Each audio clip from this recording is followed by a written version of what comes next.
It is 10 o'clock. Hello. My name is Steve. I am a senior front-end engineer at SendGrid. We do cool things like there's an API, it sends emails. I don't work on that. There's also a really pretty interface for making emails. I do work on that. You should come work with me. It's great. SendGrid.com/careers. I run a conference called XOJS. And what you're going to see today is a 1-hour version of a 16-hour workshop that I did 2 weeks ago with Mike North, who's an instructor and senior engineer at LinkedIn. So yeah, I'm feeling pretty good about shoving 16 hours into one. I can do it.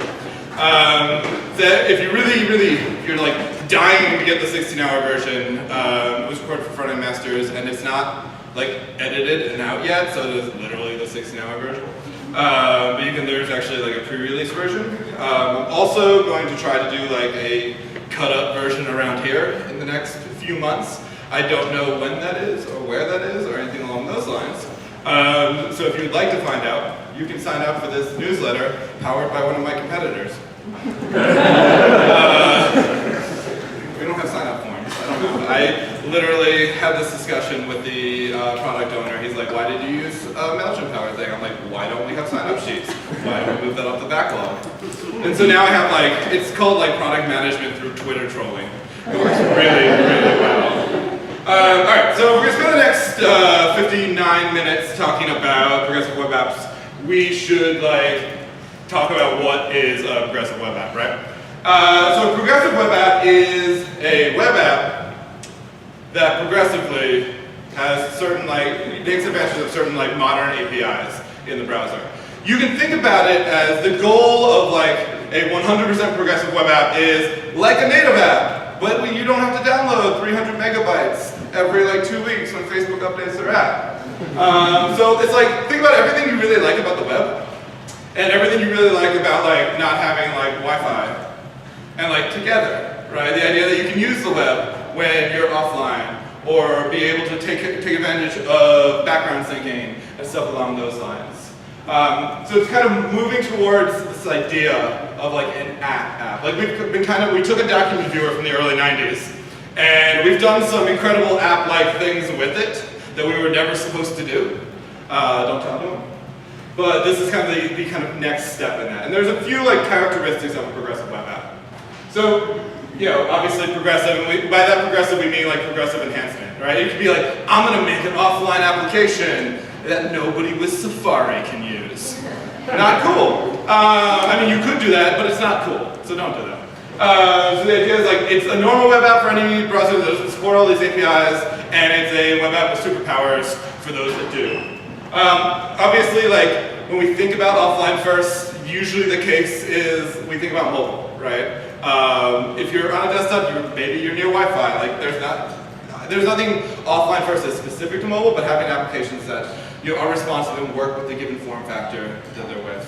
Works offline, we said, app-like as well. The idea of fresh, right? When we think about Gmail or the application I work on, right? We ship a new version. Nobody downloads the new version. It's just, hey, welcome to the web. You're using the new version, right? And so keeping those good parts of the web that we really like. Safe, so a lot of technology you're going to see only work on HTTPS, right? So secure, everything along those lines. If we're going to start getting more and more superpowers, it'd be nice not to get man in the middle along the way. Discoverable. There's actually some research that shows that for every step a user has to go through to get to your app, you lose 20% chance that they're ever going to download it. right? If I have to go to one more, Yelp is the worst offender. I'm going to rant for 1 second. Yelp being the worst offender of this. Every time I go on my fancy iPad Pro, I'm like, would you like to download the Yelp app to see like what time this restaurant is open? I would not. Just show me what time. If I have to go to one more restaurant website, they want me to download their bespoke app so I can see the menu. It's going to be fighting words. Re-engageable, this idea that users can come back, and in modern versions of Android, if you take advantage of all the progressive web app stuff, have a manifest and all of those things, like it'll actually prompt the user on their second or third visit, would you like to install this app? Or it'll add it to the home screen and stuff along those lines. Durable, the idea that like, you know, if you think about very early web pages, the second you navigated from one page to the other one, everything was lost in memory, right? The idea that we can start to like store user state. The idea that we can sync it if we're offline when we get back online. And linkable, this idea that has always driven the web, except for banking websites, where you send someone a link, they should go to the same page. If you have a little note that says, whatever you do, don't hit the back button, you're not doing it right. So with like the point of like showing 10 boxes on a screen is that progressive web apps is like a suite of technologies. It's not just like, hey, I want to do the progressive web app thing. And depending on the application you're building, there are different, you can like pick the different ones you want. You can also just like say, I really want all of them, but I am overwhelmed and want to cry. You can just take one and start to implement it. You can figure out what's right for your app, what's right for your users, and start from there. So we're going to talk about a bunch of APIs today. Here they are jammed into one slide with too many words. Talk about the fetch API, service workers, cache API, IndexedDB, web push API, notifications API, background sync in 54 minutes. Cool, let's do it.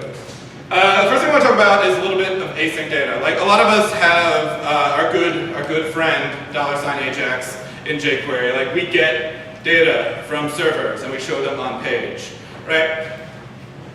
There's some limitations, and it's been an evolving thing. A lot of the story of how we started to do that was basically Microsoft and Java got to a fight, and because they made C#, which looks strangely like Java, and Outlook Web Access used Java, and then they got to a fight where they didn't include Outlook or they didn't include Java anymore. So Microsoft invented XML HTTP requests, mostly to spite some. So then that became a pillar of how we build applications, right? So you get this cute thing, and hopefully most of us don't write this anymore. We have fun abstractions that we never have to see this horror in our lives. But it's there, it exists. We create a new XML HTTP object, you set the method and a URL, you add some events to it, and you fire it off, right? We have slightly nicer ways of doing this with jQuery. We can either give it a callback or get back a promise and stuff along those lines. There's some problems here though. One, this is a browser-only construct, right? Two is that we give it that string of where we want to go. Maybe we'll get back a JSON payload, but other than that, we don't have a lot of control over request and response. And even though XML HTTP requests, you're like, I can JSON with it. Yeah, we all do. But the definition is meant mostly for text, right? There are other things on the web other than text. Cat videos, for instance. Cat GIFs. Cats come in many forms. I'm sure there's cat audio that you can find and just listen to. So we have a more modern API now called fetch. And fetch does look so strangely like the previous example, but instead of $Ajax, I write fetch. And I have to do this little intermediary step here where I say what kind of response I'm expecting and parse it. But there's a lot of power in this, right? And it turns out that actually the old school XML HTTP request now uses fetch under the hood. So it's one of those things where the old thing is now polyfilled by the new thing. Right? And browser support is pretty good, but you can polyfill it because it's just JavaScript otherwise. And because it's not browser specific, you can use it in Node as well. And because this promises if you want to be fancy and start living in the future, you can use async await now. And that's cute. I like it. So the promises, there are some differences. The promises that you would get from Ajax or anything along those lines, it would be like, you get a 200, the promise resolves. If you got a 4 or 500, the promise rejects.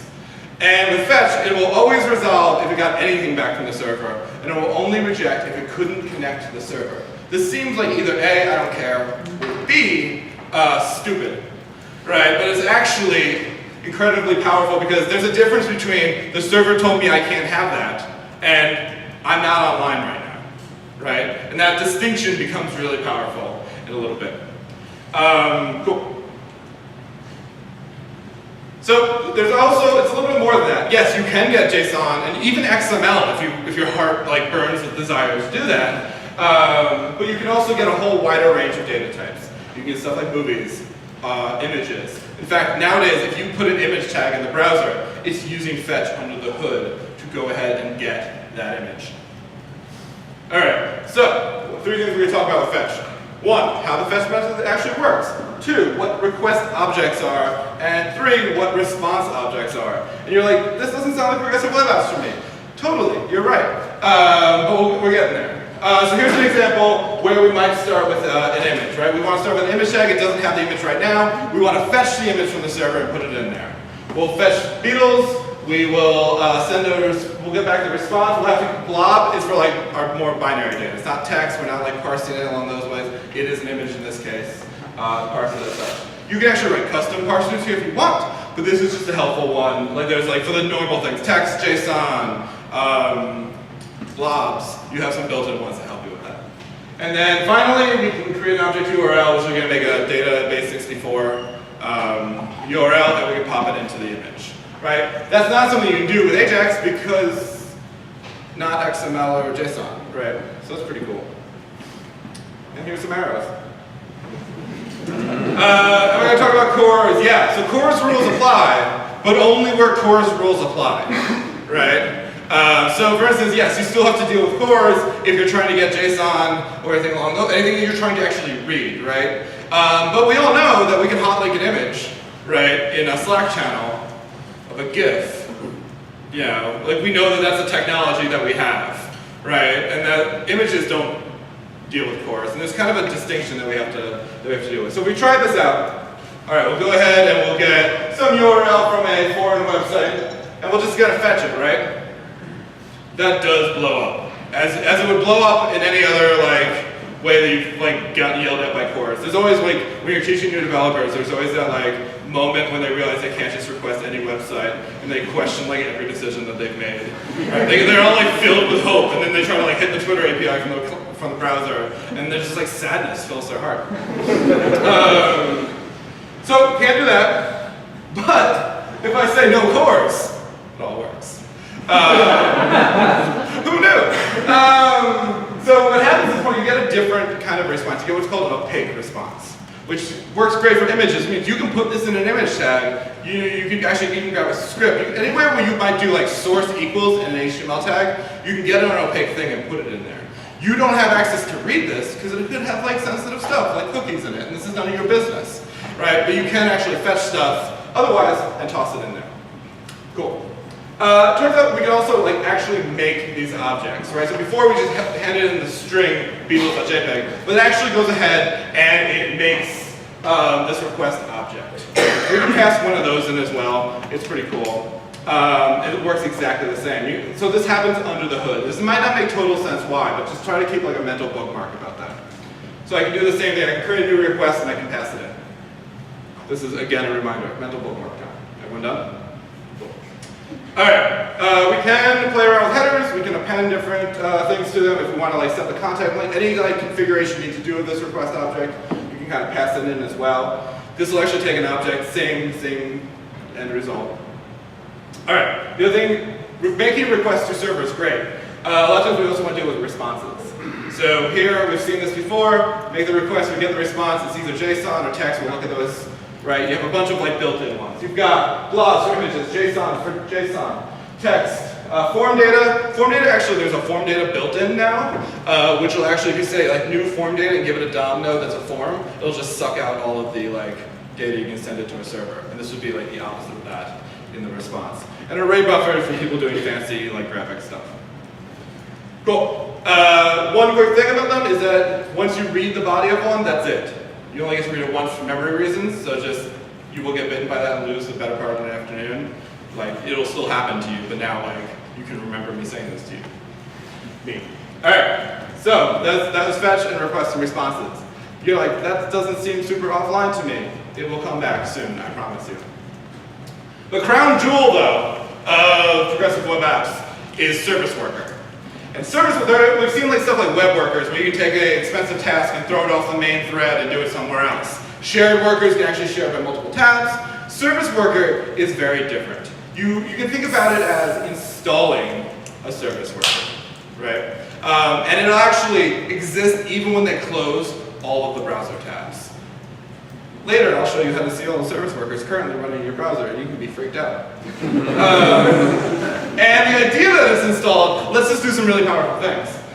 We have a bunch of ways that we think about caching, right? We don't want to fetch everything every time, so we could do things like just trying to like say, hey, I'm going to cache it based on app.css and logo, but those could change, right? Like you could like realize that you've shipped a terrible bug and want to change it. So you know, content URL can change, so we can say like no cache, and we can like do last modified. It's like, okay, the last one I have in cache is from 2 days ago. Server's like actually got a new one from today, and you have to talk to the network a lot. Obviously, not great if you are on A, a slow connection, or B, no connection. So then we've got the kind of like Rails asset pipeline way, which is put these like fun little SHAs at the end of everything. So if app.js changes, it gets a new checksum, everything's good to go. We know that don't use the one we have in cache. So we can say like hold it for a year, the browser may or may not do that. And index.html will point to the ones that we need. And like you can technically do that offline and it works, but like we're again like just playing with the fact that that happens to work in the browser. A big part of building modern web applications is there's this thing called like the extensible web manifesto, which I'll probably talk more about in a second. But it was, instead of like giving me these tricks that just work, why don't you give me low-level APIs so I can actually control how things work, because my app is special and unique and the general rules don't apply to me. Cool.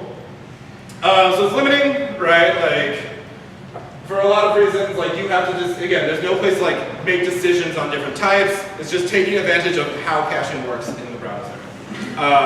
There is a thing called app cache that we'll talk about in the end from a few years ago. It's terrible. Spoiler alert. So the idea of what we want to do is give us the ability to configure how we want our application to behave in different situations, and we will make the best decisions for different kinds of resources in our application. This is where a service worker comes in.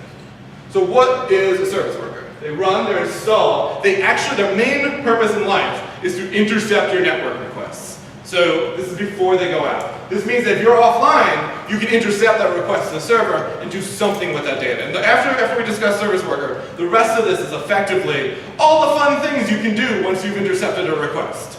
Right? So we catch stuff, we do stuff. And it runs in the background, which is also important. So like we can do stuff later. We can get notifications from the server that stuff happened, right? And so most of the progressive web app technologies, some of them do not rely on service worker per se, but they become better. They get their progressive web app mojo when they hook into service worker. So this is our normal relationship with a browser icon and an internet icon that I found on the Noun project. And like we send requests to the network. We get responses. Life is good. Service worker kind of butts in right in the middle there. And like sits there and like all requests go through service worker, even for that initial HTML page. So once a service worker is installed, even asking for a web page, because it is installed in the browser, it's running in the background. Oh, you wanted the website at all? You gotta go through me. As far as this is a chart, don't get too excited. This is a chart for enthusiasm. Not necessarily like implementation yet. Chrome and Firefox and browsers that are effectively Chrome, right? So like Opera and Samsung Internet, which made it onto the list. Those are effectively all just like forks of Chrome. So no surprise, they also support service worker. Edge has announced, I think it's in the beta track. Safari has put it on their 5-year plan of things they're considering.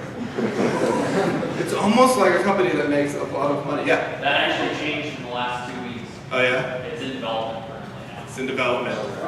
Sometime in the next 5 years? Well, yeah, I'm excited. Like, it's almost like it's a company that makes 30% off of every app download. Alright, so how do we use a service worker? That's awesome that like we'll be able to use this in iOS, because like iPhones are popular out here.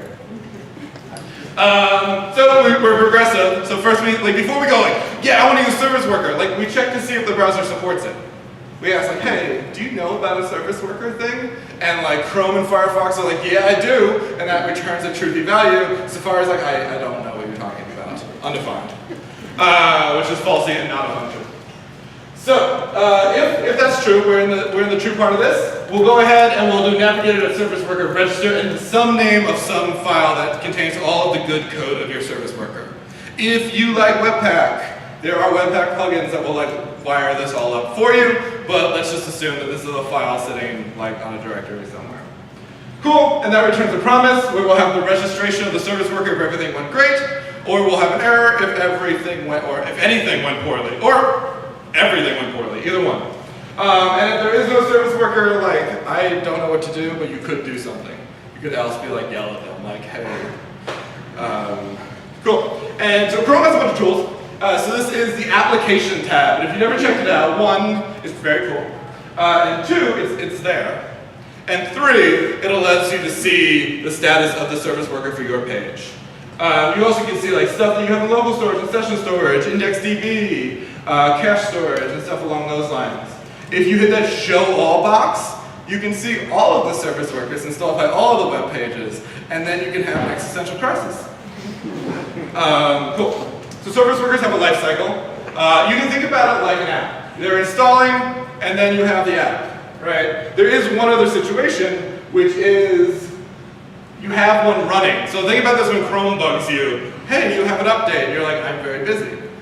And it just sits there, like, and it turns like the little hamburger green, right? And it just stresses you out. Or also known as the Mac OS one, which bothers me every morning. It says it's only going to take 5 minutes, except I don't trust Apple's definition of 1 minute remaining. In this case, the other one has to wait for the previous service worker to be uninstalled. Right? You don't want to have multiple tabs, running multiple things, intercepting network requests. That's like a recipe for sadness. Cool. So the idea that they have a life cycle because they exist before the page. So like you need to remove the previous one. And this allows one running because otherwise it gets wonky. You don't want that. So in the life cycle of installing active and get out of here, there's a new version. There's 2 places that we can actually like intervene and do stuff. Because like that's what we do for a living. In the installing phase, we can do stuff like set up caches and stuff along those lines. And when it's activating, the fire and activate event, where we can do other things that we want to do when this service worker takes the stage. Right? Installing is like, I exist, but it could still be waiting. In the activate event listener, you're able to actually like, okay, this is now the one that's actually going to take over. I want to clear out the old cache, stuff along those lines. We'll see that in a second. So this all happens on the self, which is effectively like the global object for the service worker, because there is no window, because there is no browser. This is like separate in a separate thread from the browser. So we have these event listeners. You get 1 of each. We'll talk about that third one, where we'll round back to why that like 7-minute diatribe on fetch was important, because we can intercept all fetch requests. All right. So if you want to replace a service worker, this is like the first gotcha of working with service workers. Is all connected clients, there can be no connected clients, so all connected clients must not be existing. All connected clients must have been disconnected from the service worker before a new one can take over. If there's one browser window still connected to the service worker, the old one is still going to keep going there. And this is like, yeah, okay, that makes sense. There is a tricky manifestation with that, which is when you reload the page. We all think about reloading the page as like, can the current page and go get me a new one. That's reasonable. But that's not actually how it happens under the hood. So here we have a web page. It's connected to a service worker. A new service worker shows up. It's like it's gone through its install event and it's waiting. So we're like, yes, I'm so excited about this. So we go to refresh the page. What actually happens in Chrome is that it loads up that reloaded version of the page first, while that one's still connected, and then kind of like swaps them out. So at no point was the service worker ever like fully disconnected from, which means you still have the old service worker, right? And we'll talk about how to get around that in development, because you don't have to like close your tab and open it again. We'll talk about that in a second. But if we were to like completely get rid of that window after the new one shows up, and then we open a new tab, the old one gets kicked out, the new one takes over, and we can connect to it. So the secret here, if you don't want to deal with like having to like close them all out, is to go to the developer tools, and there's one little magical option there. Oh, that's the when waiting to activate. Never mind. But that update on reload button there will like save you from the normal behavior, and on every reload actually kick out previous service workers if there's a new one. Cool. You can also see you can trigger offline and bypass your network, which we'll talk about in due time. Cool. You can also, because this is the whole idea of the like, you should have full control and make bad decisions yourself instead of like just dealing with the decision of the browser. You can do stuff like skip waiting, which will actually like kick out whatever existing service workers exist and like push them out of the way and take over. You shouldn't do that. That's bad. But you can. That's good. All right. So we're going to do that every time. Get that update on a reload. Yeah, there's an animation I was looking for. All right. So now we're going to enter into a segment I like to call things you'll probably never do, but I feel responsible to tell you they exist. Right? So if these stress you out, you can just make believe I never said them. It'll be fine. So we talked about that on the install event. We can skip waiting. Right? That'll shove out every other service worker. We also have the ability to say, are there any tabs on this origin that do not have a service worker? I will be your service worker now. And they will like force themselves onto already open pages that didn't have a service worker at the time. You have the ability to figure out like, okay, who is the currently installing service worker? Who is anyone waiting? What is the active service worker? I don't have a really good use case for this. You could be, but you could theoretically, if you do, I just want to like acknowledge that they exist. You can also like add different events to be like when that new service worker took over and stuff along those lines. Do not have use case for this, just acknowledging that it exists. Or like an event listener that like the service worker changed, so on and so forth. All right, so we know that we can intercept network requests. I've told you that that's a thing, but I haven't told you like how one can do that. Cool. So let's have that conversation. I told you like look at that third one before, right? That said add event listener fetch, right? So every time the browser makes any network request, image, AJAX request, anything, this fetch event, the function you pass in here will be called, and you can do stuff like you can just console log what they asked for because that's useful. This will work for anything. That event object has a bunch of things on it. It has the request object that we saw before. And that request object has the URL, the method, all sorts of other information that you can look at, like what kind of file types it accepts as a response, so on and so forth. You get a lot of like introspection here. The interesting one is event.respondWith. Right? This allows you to be like, if you don't use event.respondWith, you can do stuff, but the request goes through. If you use event.respondWith, you're like, haha, whatever you asked for, I'm giving you something else, right? And you can send it back. So here's an example where we could just like, you could write your own templating system, because who doesn't enjoy doing that? Where anytime they ask for the current web page, you can actually like make your own strings of the text content HTML and send it back to them. That won't ever go to the network. It's like you're getting this page now. That's all I can fit on a slide. So. Cool. So like what kind of things should we send? So let's take let's look at a quick demo. I don't know how I'm going to live code and microphone, so that's not a thing that I've mentally prepared for. Our demos might be very short.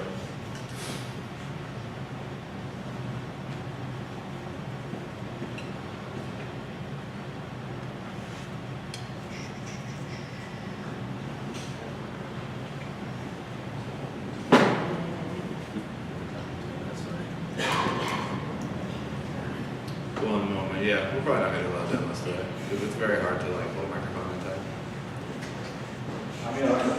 Oh, you want to microphone? All right. This isn't awkward at all. No, this is not. I don't have internet. We're gonna not do this. All right, that concludes our demo. Woo! You can clap.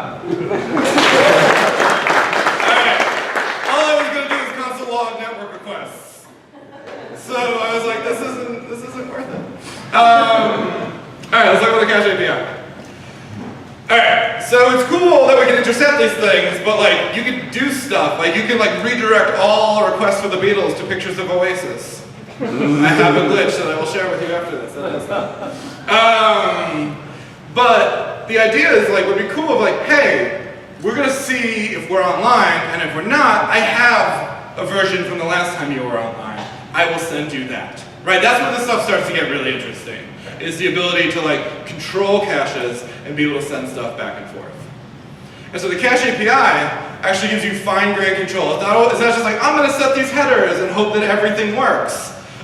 Instead, we'll be like, I'm in control of the cache. I will put stuff in cache. I will take stuff out of cache. I will write programming-like code to figure out how exactly I want to do that in different situations. And we'll see that with this fine-grained control, we can do some really interesting things. So, a cache name is a string. I called it SSV1. You could call it sandwich fun time. Whatever you want. But we open a cache. Everything returns a promise because we don't ever want to like accidentally like block up this thread. So everything is asynchronous. Promises, it's just promises the whole way down. Open the caches, then we'll get the cache, and then we can do stuff with the cache. So you can tell the cache a bunch of things that you would like to hold on to. And so here's one example where we're like, hey, we want to add the index.html, the style.css, and the client.js. Go get those, put those in the cache. And it will go get those, and we'll put them in the cache. This event.waitUntil will one be like, don't stop me right now, I'm doing stuff. Like, do not end this like current like function and like time me out. And two, if that returns a promise actually, and if any of those fail, the installation event is canceled. We'll call it a bad service worker for whatever reason, and we won't go through with it. So it's one, ability to like keep things alive, and two, the ability to like have a thing like, because usually you're installing something on their computer. If it goes poorly, that's a pain, right, to fix. So this gives you kind of a safety valve in there as well. So we'll wait, because a service worker can be killed by the browser for resources. Wait until it's like, please don't kill me. And it'll like let you finish your stuff. If the promise rejects, as I just said, you'll be able to not go through with it. So it's an exit clause. So the reason that I made us like endure a few minutes on fetch and request and response objects, and I told you to take that mental bookmark, is the cache API is basically a map of requests and then responses. So what you're able to do is for a given request, go get the response from cache and do something with that one. Like let's think about intercepting a request. So it's using those two objects, which is more than just a string or a payload or anything along those lines. Cool. When I did my live coding fun time that was like killed off, I lost the next slide. So that's a thing. So here we will, the easiest way to do it, we'll open a band assets cache, and we'll make a new request, and we'll go ahead and we'll say if the request comes in for a Beatles.png, we'll store this response of Oasis.png, and we'll actually have these things. And now anytime we come in for the Beatles, if we go into cache, we'll actually get a picture of Oasis. It's exactly the same thing. That's a little tedious, so you can also do this. You can use cache.add instead of cache.put, and that'll be like, you give it a request. It will then go to the network, fetch that request, and then put the result, the response I got back from the server, directly into the cache. So you don't ever need to do that previous slide. This slide is your friend. And we all know that if you just give it a string, when we saw fetch before, it'll make a request object, so you could literally do cache.add beatles.png. It'll go, it'll make a network request, it'll get the image, it'll put the image in cache. If anyone asks for the same beatles.png, you can go into cache and get the one that you have offline and not make another network request. So it's effectively doing the same thing as this. Alright, so we have those service events that we saw before. Install is a great time to go ahead and get everything that you want to cache, because the next time they reload that page, if there's no service worker previously, you're going to actually get stuff first. It's going to hit the service worker before it actually opens the page. So install is a great time to set up any caches that you need. Activate is a great time to, if you're the new service worker taking over, you might have a different set of caching rules. So it's a great time to clear out the old caches. In Chrome, you get about 6% of all available memory per origin. Firefox is 10, but it's not in the spec. And like, if you use too much, the browser has the right to like clear out all of your data. So you want to be responsible using data. All right, so what would that look like? Here's the way, again, we saw this slide before. We can add these 3 files in there. This is assets v1. If we want to clear them out, we can go and get the keys of all the caches in there. So assets v2 now is the current one that we want. So go get me all of the cache keys in there, asset v1, not the current one. Go through all of them. If they are not assets v2, delete them. All right, so you can actually access the cache API from the browser. If you open up the Chrome Developer Tools and just type in cache, like it is a globally available thing. So you can actually like do it based on user interactions. You can have like a save or offline button. They click it, you go fetch whatever it was, you can go ahead and put it in the cache. Right? So you have like fine-grained control over this, not just like, I hope I set the right headers and everything works. Like you can programmatically control it. So let's talk about some strategies here. We know that we can go ahead and connect to the service worker. That's cool. That little like SD card, that's going to be our cache. The little like globe is going to be the internet. So one strategy is to immediately hit the cache first. Right? They have requests, we go check the cache, is it in the cache? And that'll work. It effectively turns your application from an offline first application to an offline only application. Because if it's not in the cache, that'll be undefined, and like that's our entire strategy right now. So like offline only. This is effectively what app cache does. Another strategy is to always go to the network. This seems pointless though, because like that's what happens, right? And that would look like, hey, whenever the fetch event comes in, fire a fetch and respond with what you got back. I don't, like, listen, I'm just the messenger here. But where this gets cool is mixing and matching and using programming to figure out when to do each of them. So here we can say cache with a network backup. So what we'll do is a request comes in, check to see if it's in the cache with cache.map. And then if it's not, if it is, return that. Cool, we got it, it's in the cache. We don't even go to the network. I have this, I have a picture of Oasis. We don't have to go anywhere. If it's not in the cache, go ahead and like send the network request and do the thing. Nope. So in this case, go ahead, we'll go to the network, and if it's not in the network, then we'll hit the cache, right? This is now network with a cache backup. So go ahead, try to go to the network, right? It's usually nice in these risk web apps to have a bias for fresh data. Go ahead to the network. If we can't get to the network, then go ahead and hit the cache. So this basically, we know that, we saw it earlier, that fetch rejects if it couldn't get to the network at all. Not that I got a 404, not that I got a 500, but no network, right? So this will reject. So if that happens, we'll use catch on the promise, and we'll go ahead and go to the caches and get it from there, right? So this one, we'll try to hit the internet first. This is slightly problematic because we've been thinking in like a very binary world. We're programmers, it's fine. That there is either internet or no internet. We forget about literally the most maddening thing in the world, which is poor internet, right? Which is, I can see it spinning. Like, I would rather have no internet than bad internet. It is like an exercise in madness. So this will still, like, wait forever for the network request. And then eventually, when it does fail, like 10 minutes later, we'll hit the cache. Cool. We're still iterating towards something here. There are some interesting things that we could do with programming. Is we can get something from cache for now, give it to the browser. Then, while that's happening, still also ask the network. If we hear something back from the network, replace what you had from cache. This is great for like non-important things. So like, is it super important that you see my latest and greatest Twitter avatar versus nothing, versus waiting for the page to load? And we guess it is. But for everyone else, it's not. So what you can do is you can say like, hey, we have this old Twitter avatar for this user last time they were online. You have that for now, we'll get the new one from the internet and we'll replace it. Right, so like, it's as simple as like in the browser, like being like, did we actually get data from the network? Right, so you can go ahead, immediately do the cache one, still keep that false, and only set it to true when we actually hear back from the network, and then we can like swap out anything we see on the page. Cool. So we go ahead, like, we'll fetch it, we'll immediately like parse it, and we'll say true when we hear back from the network, and then we'll do something with the data. So you'll have one function that would maybe put the image on the page, but like the cache one would keep that as false. The network one would keep it to true. So like if we already got something to the network, we're not going to replace it. So on and so forth.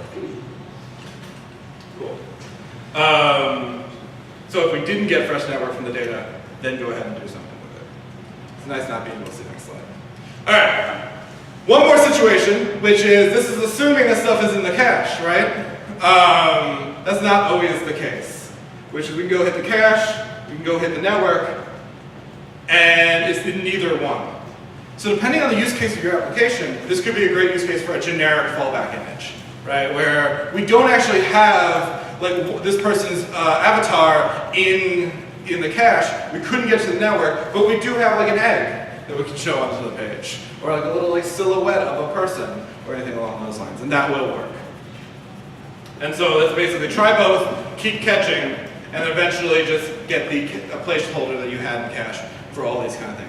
These are things that we can't do with like funny cache headers in HTTP requests, right? Now we're getting programmatic control, and that's where this becomes really interesting. Ideally though, how you handle images might be different than how you handle like dynamic data and stuff along those lines. So we can go ahead and actually look at the request header and see what it accepts. And you can do different things based on like what that request is expecting. That's where having a request object is way more powerful than just having a string for a URL and hoping everything works out because you can only get JSON anyway, so what's going to go wrong? This allows you to like have for different types of assets, write different rules. Right? That's where this becomes really powerful. All right, so dynamic data. Cache API, great for images. What are you going to do with like that JSON response about like my latest great tweets that you would like to have? Right, that's not like something you could theoretically cache entire JSON files, but that feels a little gross. Right, turns out that we actually have a database built into the browser. Right, there's two of them, but one of them's garbage. So this is the one we use. And it's versioned, so you can have different like patterns of how you index stuff, and you can like replace it with a new one, and you can migrate between them. It's a lot of fun. I actually took out all the slides to show you the syntax, because the syntax of IndexedDB is horrible, and I didn't want to stress you out. I just want to be friends. It's indexable, so you can search it real quick.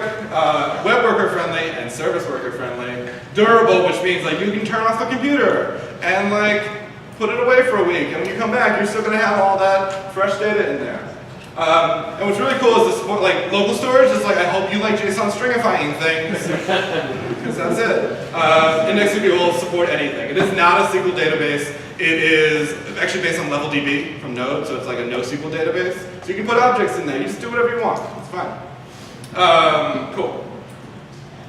And it exists. You can actually see like here's you have different stores, so you can store like nodes versus people versus whatever's in your app. You can like store them all separately, and you can actually either get all of them, get a specific one, start a cursor at a certain key and move and get them like streaming in and stuff along those lines. You have multiple stores, and in there you can put in anything you want, full objects. So this could be depending on the data for your application. It could be all the metadata from a tweet, for instance. Right? You can put it into the database, and now what we can do is if the network request to a JSON API fails, go read from the database, and let's show them like the last tweets from last time they were online. Every time we have connection, we put it in the database, we can either hit it first and then hit the network, so they see the last time that we fetched the new stuff, or we can go ahead and just like use it, get the fresh stuff, only have that as backup. All the stuff you saw before where you have full control based on the needs of your application, you can do that kind of stuff.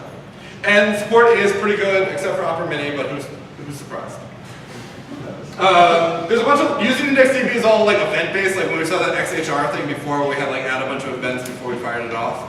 There are some libraries that like one just wraps it in promises, another one called CouchDB, which is based off of CouchDB, and actually really cool because it's mostly the same syntax, and you can actually have a local pouch in their browser sync with a larger couch network one, and like it'll do a lot of the syncing stuff for you, which is very cool. Other cool things, web push is cool. Like where our relationship with the server is typically, I make a request, you give me response, right? But stuff can happen outside of this, right? So in the course that we did for the 2 days, we actually like built like an Instacart clone. Right, there's stuff that happens, right? Like somebody like bought the wrong butter, right? And they want to ask if that's okay, right? There are different things that we're used from native apps doing. So the web push API actually gives the server the ability, or push service, which we'll see, to send stuff to the browser. And because the service worker exists, even when the browser's not open, it can still receive these requests. It can actually, we can just push data to be put in IndexedDB, so we can occasionally sync the latest tweets or whatever. One of my friends built when she worked at Mozilla, she built a podcast player that worked with Service Worker, right? And he would go and fetch the latest podcasts and install them in the background. So even if they were offline, they could still connect to it. Web push does, because it is getting pushed and needs to be alive, does require a Service Worker. Here's a very complicated chart to show how this works. We have browsers, we have a push service, like Google has one that you can use, you can write your own if that's your thing. And you have an API. So originally we set up the push subscriptions. And when it comes time to send a push message, we send it to the push service from our server, and then we can push it directly out to the browser. So a lot of times you can write your own push service, you can just use Google's or Amazon's or anything along those lines as well. The thing is that you need to ask for permission to do this. You cannot just start pushing things out to users as much as you would like to. So you ask for Service Worker, and then you're going to ask for notification permission. Even if you're not going to show them a notification, it's the same permissions that you might see otherwise. We'll actually talk about notifications in a second. And then normally what we want to do is do some way to know, for that browser to actually tell it was us. Right? Because I love notifications, and then you find yourself man in the middle attacked, and your arch nemesis is sending push notifications to all your users. Right? So we have strategies for that. One of them is to create a vapid key, and that's not just slang for something. It's not just an insult. It's just a terrible, terrible acronym. Voluntary application server identification for web push. I do not make these things up. I just have to deliver the message and feel embarrassed for this. So its ability, basically, you create a unique identifier, and then you can write basically the client-side code. If you receive push messages that do not have this, it was not from me. Not listen to them. That's basically the short version of that. There's different ways to generate the vapid keys. There's an NPM library. We can go ahead and basically generate these keys that comply to this standard, and everything is very wonderful. That's stressful. I'm not going to talk about that. Cool. So if a user says no, it's gone forever. But you are also not told when they unsubscribe from your push notifications. Right? You basically send one and it doesn't work out. That's actually true in a lot of native mobile application platforms as well. And there are safeguards that are assumed to ensure that they don't get more than one of the same push. So just there are I can push stuff to my users. It is a little trickier than that because if it goes wrong, it typically goes horribly wrong. Neat. So receiving a message, we saw that fetch listener before, right? Turns out that we also have a push event listener. Right? And that will get triggered every time it receives a push, and you can do stuff, right? Because there's different things yes, we got something from the server. What did we get? Right? Again, you have the full power of a programming language to whatever data you attach to that to figure out exactly what to do. It could be update the IndexedDB. It could be show the user that the Instacart person bought the wrong butter, whatever, right? And you kind of send it along. We talked about hey, I can change something in IndexedDB. We can also trigger notifications as well. Easiest way to do this is we have a notification object and we can request permission. That returns a promise. We are either granted or denied. There's also a default as well. If you haven't prompted the user, it's default, and then it's kind of once it's not. And if they ever deny you, that's it. You can't even show the prompt again. This is what it looks like if you just were to type notification.request permission into the console. You'll get this little bubble here.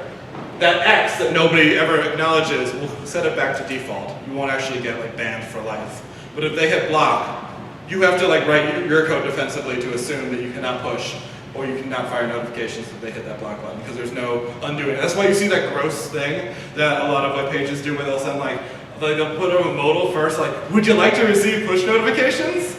And if you say no to that one, that's not the browser, that's just their UI. Then they just basically light you up again and again and again. If you say yes, then they have to show you Chrome's, and if you block that one, game over for them. So people are bad. Moral of the story. So we use the same progressive, like don't just like start using notification object all over the place. We'll check to see if it's in the window object.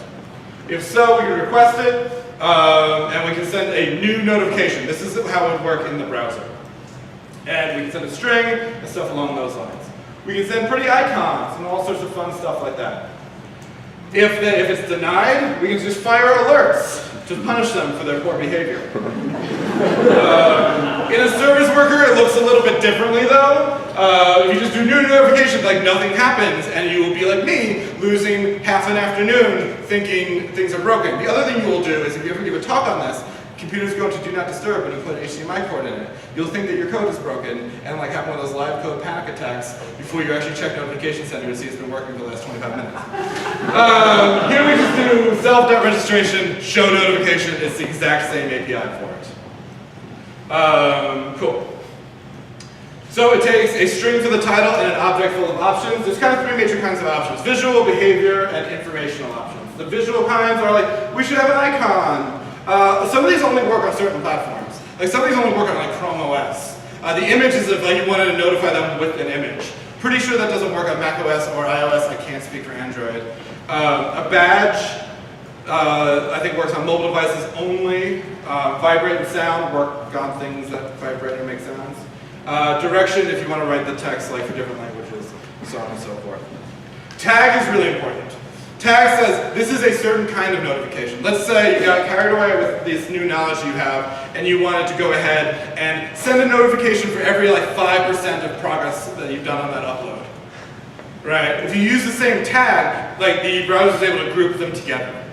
Right? Like these are all the same. I'll show like one of whatever rather than a wall of different notifications. Data can be anything. This is like data that you might need to use if they click on the notification or anything along those lines.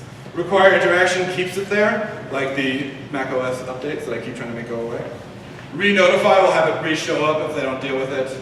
And silent, I don't feel like I need to explain that one. All right, yeah, that is hard to capture in slides, but I'm not doing demos. So, other than IE, its support is pretty good, except for one noticeable exception. Like Opera Mini is not a noticeable exception. Two is Chrome for Android and iOS Safari. So, yeah. All right, one last thing we're going to talk about is background sync, and this is, I think, where things get really kind of cool with this stuff. Is we think about like cache, IndexedDB. That was all gets, right? That was all get me this image, get me these tweets. What happens if they go ahead and try to like post something in this case? Doesn't like, when they go to post, nothing happens as signified by this very meaningful poop emoji.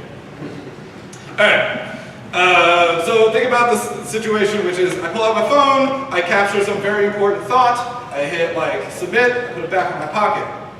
But like I was like in the mountains or something, and like it tried to send that post request and it never went through. Right? That's not what we expect from a native app, and it'd be cool if web apps didn't like completely like poop out in those situations. Cool.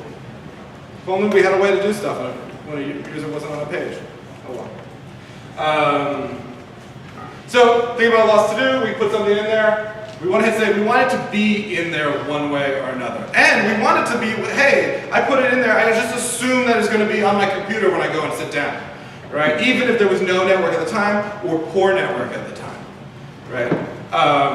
So in this situation we have a user called Logan, and she goes ahead and like puts something in there. She tries to use this progressive web app because her husband is a jerk and says using a regular app isn't fine, we should use fancy web technologies for everything. We want to see that it's in there. Except the internet is like, Jake Archibald, who's done a lot of work with progressive web apps, calls this li-fi. Where you think you have a connection, but like it doesn't actually do anything. Cool. So background sync, basically you basically schedule a sync, right? And what happens is the browser, next time it's online, will try to do that sync, right? So instead of like trying to make a post request, you can schedule a sync. If it is online, guess what? You can do it right then and there. Right? Cool. If you're offline or if it failed for some reason, if the fetch promise reject, this is why it's important that fetch promises only reject when there's no network. What it will do is it will try again later with incremental backoff. So it'll try again, and if it keeps failing, it will wait longer and longer before it tries, but it will keep trying over and over again until it's successful, which is admirable.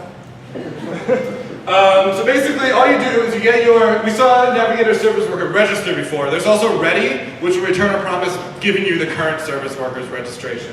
And then you just say sync.register and some name of that, because there could be different things that you want to sync in your application. There's different things that a user could do. So it's just it's an arbitrary string that allows you to pretty much namespace it. And then you can add, guess what? Yet another event listener in your service worker, and you can try to do it. And you do event.wait until again, and if it resolves, if that promise resolves, that handle your event, good, we did it, we're done. No more syncing. If it fails, try it again later. Cool. You can't pass any state with that. You basically just registered that string. You couldn't pass an object along with it. So you need to do something. I have an example I'll try to share in the Redev Slack channel later. But it's basically what it does is it will put stuff in IndexedDB marked as synced or unsynced. And you'll register sync event, go through IndexedDB, grab all the things that haven't been added, try to do them. If it works out, set them to true, we won't try it again, so on and so forth. Cool. There is, just like we saw all those different caching strategies, and there are many more, there is no one-size-fits-all for background syncing. So again, you have a full powerful programming language to figure out how that works. We'll talk briefly about app cache, which is the previous attempt that is supported in iOS. That one right there. So you would write this manifest, and you would just say, hey, these files, cache them. And you just have to hope that everything works out. Later, if you want, I'm only going to use kind words here. But if you Google Jake Archibald app cache, you'll find an insightful article on a list of art. But the idea is that the HTML page itself isn't in the manifest, so if there's no internet, you better hope it was in regular HTTP cache. Cache will only update if you change it. And what's worse is that, remember when I saw cache only? Basically, if it's cache and app cache, you're only getting the cache version. You can't actually have that programmatic change, oh, hit the network, and then if that doesn't work, or hit both and swap them out. No, it'd be you always get the cache version forever. Sorry. It's a lot of fun. Even if you're online, if it's a non-cached asset, you can't, non-cached asset, if you're on a cached asset, it can't load non-cached assets even if you're online.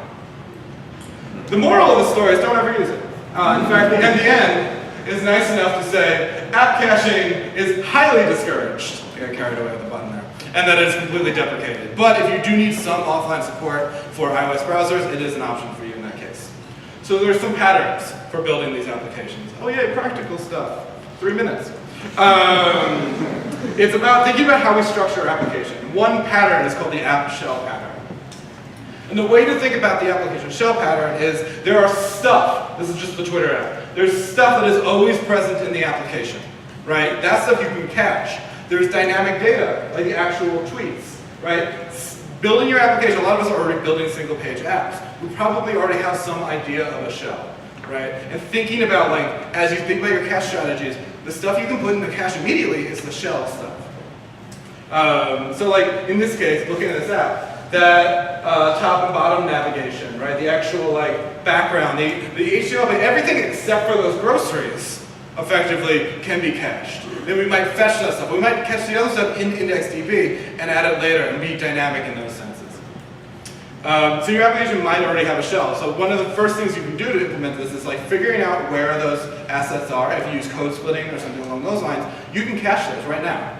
Right? And you can do a cache cache in the network, or you can even have try the network and use this if it doesn't work. And you get some of the benefits, because you'll actually get, if you do a cache in that network, your load times, you're not going to hit the network for those, and you have control over how that works. Cool.